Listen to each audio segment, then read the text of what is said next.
Hello, everybody. Welcome to the very first episode of Archival Reverie, a lore exploration channel,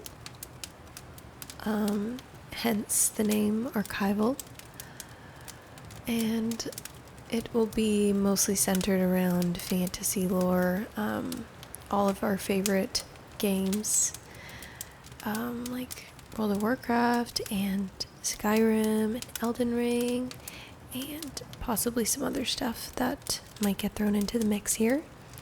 So we're going to start off with some World of Warcraft lore.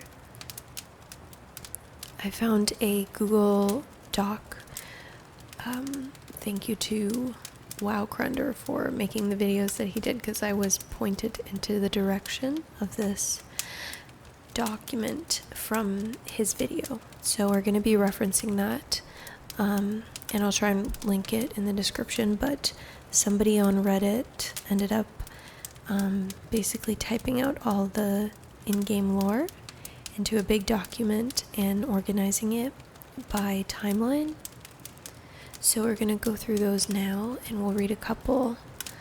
And yeah, so I guess I made this in hopes of helping some of you guys, add to the great collection of people already making wonderful videos like this, of lore content for chilling and hanging out or before sleep. So we're going to start off with Mythology of the Titans and the Shaping of the Universe.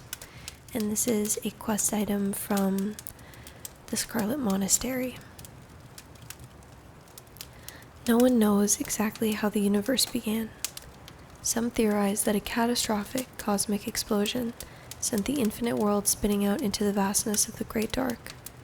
Worlds that would one day bear life forms of wondrous and terrible diversity. Others believe that the universe, as it exists, was created as a whole by a singular, all-powerful entity. Though the exact origins of the chaotic universe remain unclear, it is clear that a race of powerful beings arose to bring order to the various worlds and ensure a safe future for the beings that would follow in their footsteps. The Titans, colossal, metallic-skinned gods from the far reaches of the cosmos, came forward and set to work on the worlds they encountered. They shaped the form of their worlds by raising mighty mountains and dredging out vast seas. They breathed skies and raging atmospheres into being, all part of their unfathomable, far-sighted plan to create order out of chaos. They even empowered primitive races to tend to their works and maintain the integrity of their respective worlds. The Titans, ruled by an elite sect known as the Pantheon, brought order to 100 million worlds scattered throughout the great dark beyond during the first ages of creation. The benevolent Pantheon, seeking to safeguard their structured worlds, was ever vigilant against the threat of attack from the vile, extra-dimensional entities of the twisting Nether.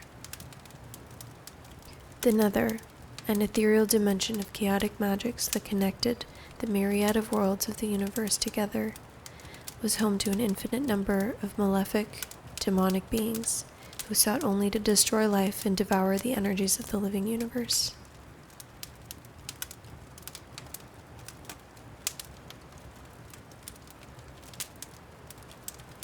Sargeras and the Betrayal. The Barrens, Arathi Highlands, Scholomance, Ashenvale. Over time, demonic entities made their way into the Titans' worlds from the twisting Nether, and the Pantheon elected its greatest warrior, Sargeras, to act as its first line of defense. A noble giant of molten bronze, Sargeras carried out his duties for countless millennia, seeking out and destroying these demons wherever he could find them. Over the eons, Sargeras encountered two powerful demonic races, both of which were bent on gaining power and dominance over the physical universe. The Eredar, an insidious race of devilish sorcerers, used their warlock magics to invade and enslave a number of worlds. The indigenous races of those worlds were mutated by the Eredar's malevolent powers and turned into demons themselves. Though Sargeras' nearly limitless powers were more than enough to defeat the vile Eridar, he was greatly troubled by the creature's corruption and all-consuming evil. Incapable of fathoming such depravity, the great Titan began to slip into a brooding depression. Despite his growing unease, Sargeras rid the universe of the warlocks by trapping them within a corner of the twisting nether. While his confusion and misery deepened, Sargeras was forced to contend with another group intent on disrupting the Titan's order, the Nathrazim. This dark race of vampiric demons, also known as the Dreadlords, conquered a number of populated worlds by possessing their inhabitants and turning them into shadow. The nefarious, scheming Dreadlords turned the whole nations against one another by manipulating them into unthinking hatred and mistrust. Sargeras defeated the Nathrazim easily, but their corruption affected him deeply. As doubt and despair overwhelmed Sargeras' senses, he lost all faith not only in his mission, but also in the Titan's vision of an ordered universe. Eventually, he came to believe that the concept of order itself was folly, and that chaos and depravity were the only absolutes within the dark, lonely universe. His fellow Titans tried to persuade him of his error and calm his raging emotions, but he disregarded their more optimistic beliefs as self-serving delusions. Storming from their ranks forever, Sargeras set out to find his own place in the universe. Although the Pantheon was sorrowful at his departure, the Titans could have never predicted how far their lost brother would go. By the time Sargeras' madness has consumed the last vestiges of his valiant spirit, he believed that the Titans themselves were responsible for creation's failure. Deciding, at last, to undo their works throughout the universe, he resolved to form an unstoppable army that would set the physical universe aflame. Even Sargeras' Titan form became distorted from the corruption that plagued his once noble heart. His eyes, hair, and beard erupted in fire, and his metallic bronze skin split, open to reveal an endless furnace of blistering hate. In his fury, Sargeras shattered the prisons of the Eridar and the Nathrazim and set the loathsome demons free. These cunning creatures bowed before the Dark Titan's vast rage and offered to serve him in whatever malicious ways they could. From the ranks of the powerful Eridar, Sargeras picked 2 champions to command his demonic army of destruction. Kil'jaeden the Deceiver was chosen to seek out the darkest races in the universe and recruit them into Sargeras' ranks. The second champion, Archimonde the Defiler, was chosen to lead Sargeras' vast armies into battle against any who might resist the Titan's will. Kil'jaeden's first move was to enslave the vampiric Dreadlords under his terrible power. The Dreadlords served as his personal agents throughout the universe, and they took pleasure in locating primitive races for their master to corrupt and bring into the fold. First amongst the Dreadlords was Tichondrius the Darkener. Tichondrius served Kil'jaeden as the perfect soldier and agreed to bring Sargeras' burning will to all the dark corners of the universe. The mighty Archimonde also empowered agents of his own, calling upon the malefic pit lords and their barbarous leader, Manaroth the Destructor. Archimonde hoped to establish a fighting elite that would scour creation of all life. Once Sargeras saw that his armies were amassed and ready to follow his every command, he launched his raging forces into the vastness of the Great Dark. He referred to his growing army as the Burning Legion. To this date, it is still unclear how many worlds they consumed and burned on their unholy burning crusade across the universe.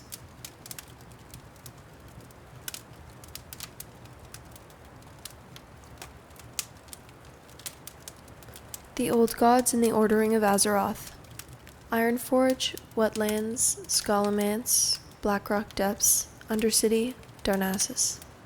Unaware of Sargeras' mission to undo their countless works, the Titans continued to move from world to world, shaping and ordering each planet as they saw fit.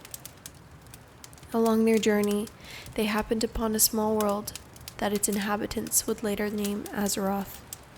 As the Titans made their way across the primordial landscape, they encountered a number of hostile elemental beings. These elementals, who worshipped a race of unfathomably evil beings known only as the Old Gods, vowed to drive the Titans back and keep their worlds inviolate from the invaders' metallic touch. The Pantheon, disturbed by the Old Gods' penchant for evil, waged war upon the elementals and their dark masters. The Old Gods' armies were led by the most powerful elemental lieutenants, Ragnaros the Fire Lord, There were Zane the Stone Mother, Alakir the Wind Lord, and Neptulon the Tide Hunter. Their chaotic forces raged across the face of the world and clashed with the colossal titans. Though the elementals were powerful beyond mortal comprehension, their combined forces could not stop the mighty titans. One by one, the elemental lords fell, and their forces dispersed. The pantheon shattered the old god citadels and chained the 5 evil gods far beneath the surface of the world.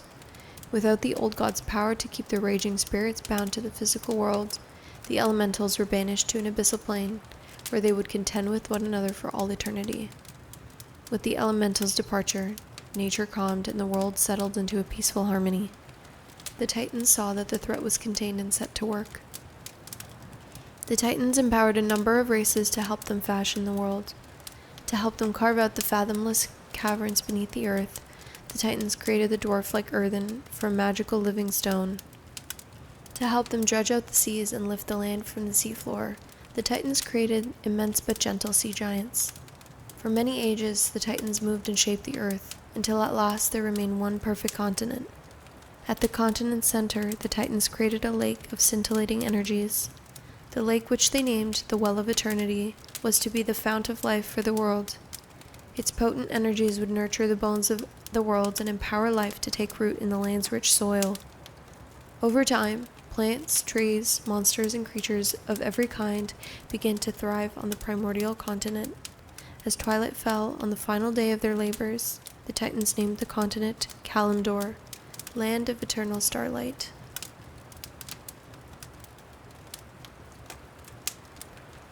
Charge of the Dragonflights. Ironforge, Wetlands, the Barrens, Tersfall Glades, Ashenvale.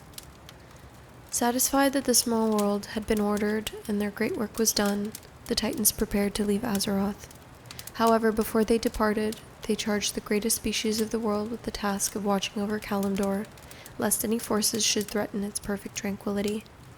In that age, there were many dragonflights, yet there were 5 flights that held dominion over their brethren. It was these 5 flights that the Titans chose to shepherd the budding world. The greatest members of the pantheon imbued a portion of their power upon each of the flight's leaders. These majestic dragons became known as the Great Aspects, or the Dragon Aspects. Amenthul, the High Father of the pantheon, bestowed a portion of his cosmic power upon the massive bronze dragon, Nosdormu. The High Father empowered Nosdormu to guard time itself and police the ever-spinning pathways of fate and destiny. The stoic, honorable Nosdormu became known as the Timeless One. Ionar, the Titan patron of all life, gave a portion of her power to the Red Leviathan, Alexstrasza. Ever after, Alexstrasza would be known as the Lifebinder, and she would work to safeguard all living creatures within the world. Due to her supreme wisdom and limitless compassion for all living things, Alexstrasza was crowned the Dragon Queen and given dominion over her kind. Ionar also blessed Alexstrasza's younger sister, the lithe green dragon Ysera, with a portion of nature's influence. Ysera fell into an eternal trance, bound to the waking dream of creation. Known as the Dreamer, she would watch over the growing wilds of the world from her verdant realm, the Emerald Dream. Norganon, the Titan Lorekeeper and Master Magician, granted the blue dragon Malygos a portion of his vast power. From then on, Malygos would be known as the Spellweaver, the guardian of his magic and hidden arcanum. Khaz'goroth, the Titan Shaper and Forger of the World, bestowed some of his vast power upon the mighty black worm, Neltharion. The great hardened Neltharion, known afterwards as the Earth Warder, was given dominion over the earth and the deep places of the world. He embodied the strength of the world and served as Alexstrasza's greatest supporter. With the dragons prepared to safeguard their creation, the Titans left Azeroth behind forever. Unfortunately, it was only a matter of time before Sargeras learned of the newborn world's existence. And that wraps up our final story for tonight's episode. I will leave you to some snowy mountain ambience and a light flame crackle until the end of the video with some clips and stuff playing. So I hope you do enjoy, and I hope you enjoyed this video, and let me know what you thought about it in the comments. And let me know how you found the videos, because I am interested. YouTube algorithm is very strange these days. But thank you so much for watching, and I hope to see you again in the next one.